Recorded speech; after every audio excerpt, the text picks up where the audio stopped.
here. In 14 years serving on the Intelligence Committee, either in the House or the Senate, I have greater fears today about something happening in the homeland than at any point after 9/11. My old congressional colleague, now United States Senator Richard Burr of North Carolina, on Fox News expressing his growing concern about another attack on U.S. soil. We welcome you in for Hour 2 of America's Forum. With Miranda Kahn, I'm J.D. Hayworth. Yeah, the senator is not the only one, though, concerned about another terrorist attack. According to a new study from McLaughlin and Associates, 74% of Americans also fear an attack here by ISIS is inevitable, which is just scary to think about. And joining us to contemplate perhaps the unthinkable, he has more on the story. It's James J. Carafano, the Vice President for National Security and Foreign Policy at the Heritage Foundation, joining us this morning from Newsmax Washington, the author of the ebook, and I'm sure it's going to be in print pretty soon, Surviving the End. James, with a title like that, we're obviously going to talk about the book, but let's talk about those factors that sadly could conceivably bring about the end. You heard Richard Burr, and he's chairing the Senate Intelligence Committee. He's got concerns. Do you personally believe an attack, a terror attack on the U.S. is imminent? Oh, come on. Wake up, smell the coffee. It's always been imminent. Look, there have been, we keep track of this at the Heritage Foundation. Because after 9/11, a couple of years after, somebody said to me, well, how come there hasn't been another terrorist attack?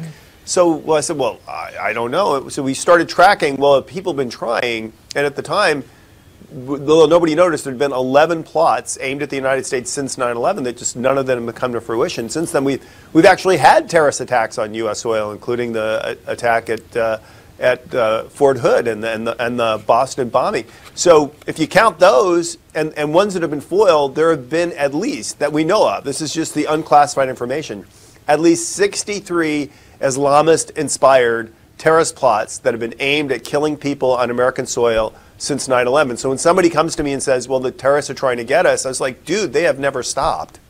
So are you saying that the threat of terrorism is increasing, or that it's always been there and we're just now acknowledging it? Well, I think it's always been there. I think people haven't been paying attention to it. I think globally, the threat of transnational terrorism has been upticking since about 2012. And this is something people really don't talk about and really miss it. And, particularly with all the Bush bashing. And, you can bash Bush all you want, and you could say that, the war in Iraq was a mistake, and okay, whatever. We could go through all that. But the reality is if you look at the trend lines of global terrorism, they were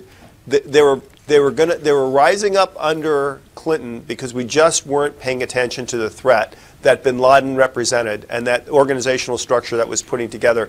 That started with the embassy bombings in North Africa. And then, of course, they really spiked after 9/11 and they ballooned in Iraq. But beginning about 2005, 2006, the global terrorism trends really started to go down. We really started to crunch down on the al-Qaeda network, and we were disillusioning the movement kind of worldwide.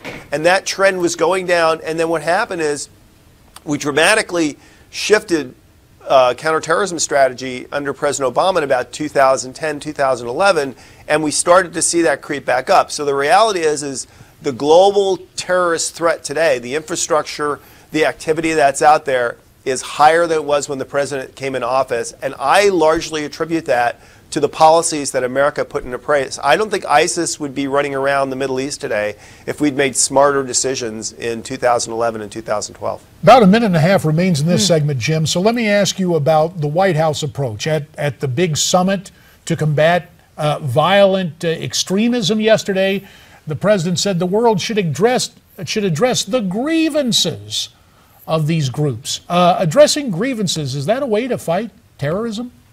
Well, no, look, the whole summit was a joke. So let's just move on and save time for real issues. I mean, it was comical. This thing about jobs is absolutely incredibly ludicrous. We have lots of poor nations that have never produced a single terrorist. We have lots of massively huge Muslim nations that produce almost no terrorists. So the president's whole conference over the last 2 days, I think, was a global embarrassment. So in about 15 seconds that we have remaining, what's the biggest mistake that we've made? We defined the mission so narrowly as getting bin Laden and his buddies, and then we withdrew from Iraq, and we created a huge opportunity for the terrorists to get back in the game. James J. Carafano offering his analysis of what is happening right now in the world, and based on current events, well, it's understandable why he would write a book entitled Surviving the End. We're about midway through our discussion with Brother Carafano. He remains at Newsmax Washington. We'll be back specifically to talk about his book as you come back with us, and America's Forum continues here on Newsmax TV.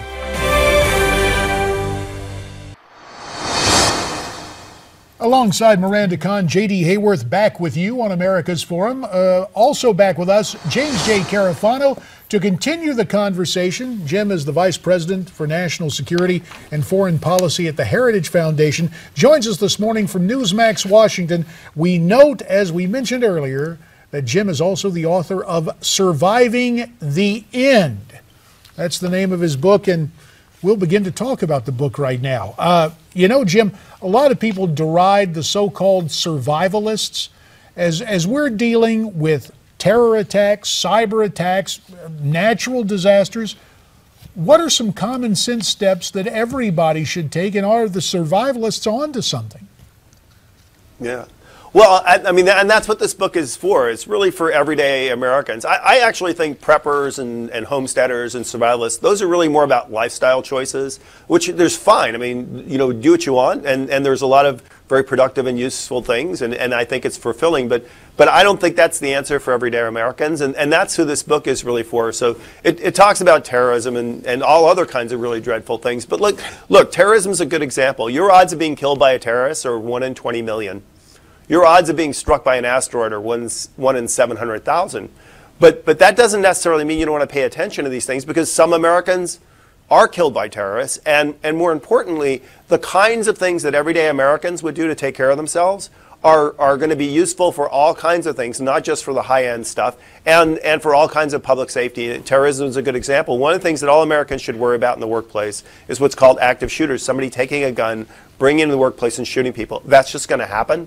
And there are things that we can do to make sure that we can get home to our families at the end of the day. And I think it's a tragedy that most Americans will spend on average $1,700 a year on vacations, and they'll spend zero thinking or preparing to make sure them and their families are there in case something bad happens. Well, we're giving this to our viewers for free, some of your advice from your book. Can you give us some advice to like the typical family on what they should do to prepare for a disaster, or some of the situations that you describe in your book? So let's talk about the active shooter thing as an example, which is somebody brings a gun in, and the odds are today when there's an incident and somebody has a gun, they're not going to hold people hostage or like in the movies. They're going to start shooting people, and they may walk around and actually intentionally look for people to shoot for.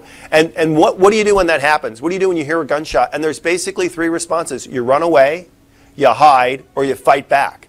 And you have to have the capacity to be able to think through those in your workplace or your home, which of those are really the best option, and how do you execute them? So I think that's something that's super, super important. I point people to where there's already good information, so there's a good example there. The FBI has an absolutely fabulous video online that anybody can watch absolutely for free, and it tells you how to prepare for an active shooter incident. So that kind of common sense knowledge, which anybody can execute, and it's readily accessible, and you don't need 5,000 pounds of freeze-dried beef and a year of water and a generator. I mean, that's stuff that all of us should have. But let's talk more about what you just mentioned in another context, the notion of having food on hand. What is reasonable? Do we even need to worry about that kind of thing? Do we need to stockpile canned goods and water, etc.? You know, that's an interesting question. My answer is it doesn't really make a whole lot of sense.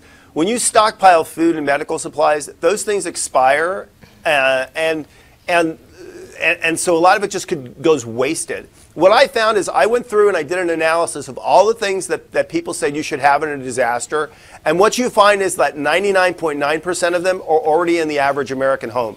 And so all I do is say have a list of what you should reasonably have around your house, and then just make sure you keep that updated, and you're going to be just as well prepared as the person that has the go pack hiding in the basement. And the odds are you're going to be better, because if you have water in your house, or canned food, it's going to be updated and consumed, and it's not going to have an expiration date. You're going to put that Go back, you're going to put it in the basement, you're going to forget about it, and 2 years later when you pull it out, all the medicine, all the food are going to be expired and no good.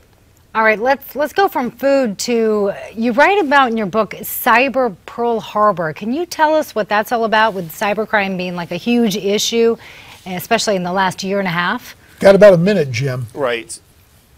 So, can people take down the entire internet? And I explain what the internet is, and I explain what the issues are and the problems. And a lot of that stuff that we as individuals can control, but there is so much that we can do to keep ourselves safe online. And the buzzword is cyber hygiene. It's basic behavioral things that we do on the internet, which will take care of 99% of the problems that we could see, short of somebody taking the entire internet down. And it's a list, and it's a good list, because what I did is I combed every single one of these lists, and I compiled the best of the best, the ones that are common and practical, and I just put them in one easy thing, and I put them in language that, you guys like me and JD would understand. You don't have to be like a computer James J. scientist. Carafano, I'm honored to be included in that group, because this guy's really smart. Lectured Yeah, at the Army it's War quite an College, honor. Naval War College. He's written this new book, Surviving the End, a practical guide for everyday Americans in the age of terror. James J. Carafano, we thank you for your time. And to think, Tom Ridge talked about duct tape when he became Secretary of Homeland Security. No duct tape needed here. We're going to duck out for a second and come back on America's Forum.